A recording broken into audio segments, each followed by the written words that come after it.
अमेरिकी राष्ट्रपति Donald Trump ने एक बार फिर ग्रीनलैंड को लेकर बेहद सख्त और चौंकाने वाला बयान दिया है। ट्रंप ने साफ कहा है, अगर अमेरिका ग्रीनलैंड को आसान तरीके से हासिल नहीं कर पाया तो वो मुश्किल तरीका अपनाने से पीछे नहीं हटेगा। यानी मतलब साफ है, बाय हुक और क्रुक ट्रंप इस जमीन को हथिया कर रहेंगे। ग्रीनलैंड की भौगोलिक स्थिति बेहद रणनीतिक है। ये आर्कटिक सर्कल में स्थित है और रूस, यूरोप और उत्तरी अमेरिका के बेहद करीब पड़ता है। यही मौजूद है अमेरिका का पिटोफिक स्पेस बेस, जो मिसाइल चेतावनी, सैटेलाइट ट्रेनिंग और स्पेस सर्विलांस में अहम भूमिका निभाता है।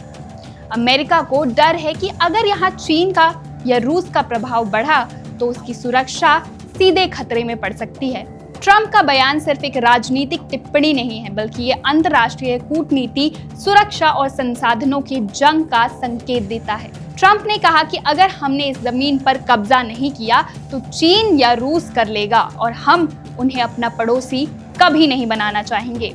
ऐसे में ये जमीन हम लेकर रहेंगे। जरा सुनिए ग्रीनलैंड को लेकर ट्रंप की क्या रणनीति है। यह खुश ट्रंप है।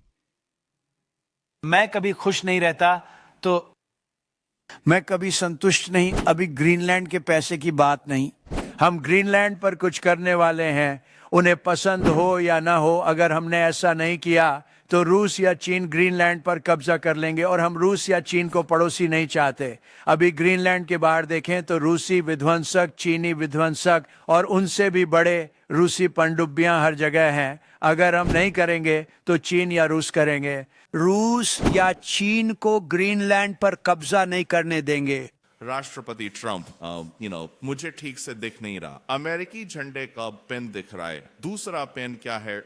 ये मुझे मिला है, पता है ये क्या है? ये हैप्पी ट्रंप है।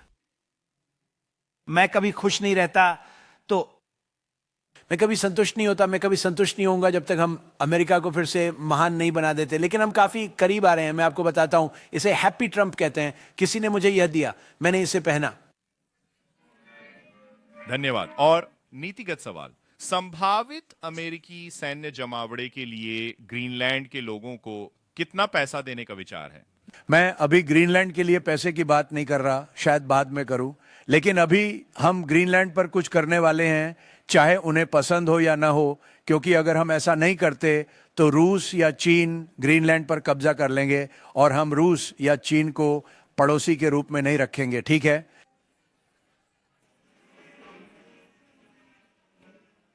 मैं आसानी से समझौता करना चाहता हूं, अगर नहीं तो मुश्किल से करेंगे।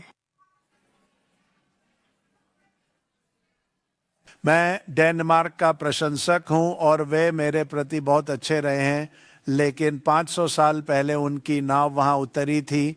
इसका मतलब यह नहीं कि वे उस जमीन के मालिक हैं। हमारी भी कई नावें वहां गई होंगी, पर हमें उसकी जरूरत है, क्योंकि अभी ग्रीनलैंड के बाहर देखें तो रूसी विध्वंसक हैं, चीनी विध्वंसक और उनसे भी बड़े हैं रूसी पनडुब्बियां हर जगह हैं। हम रूस या चीन को ग्रीनलैंड पर कब्जा नहीं करने देंगे और अगर हमने नहीं किया तो वे कर लेंगे। तो हमें ग्रीनलैंड के साथ कुछ करना होगा, या तो अच्छे से या मुश्किल तरीके से। आगे बढ़िए जी। ग्रीनलैंड पर राष्ट्रपति महोदय, आपको इसका मालिक होना इतना महत्वपूर्ण क्यों है, जब आपकी वहां सैन्य उपस्थिति है जिसे आप सुरक्षा को प्रभावित करने के लिए बढ़ा सकते हैं? क्योंकि जब हम उसके मालिक होते हैं तो उसकी रक्षा करते हैं। पट्टों का बचाव वैसे नहीं करते। आपको उसका मालिक होना होगा। ईरान के साथ ओबामा का वो भयानक सौदा देखो, ये एक अल्पकालिक समझौता था।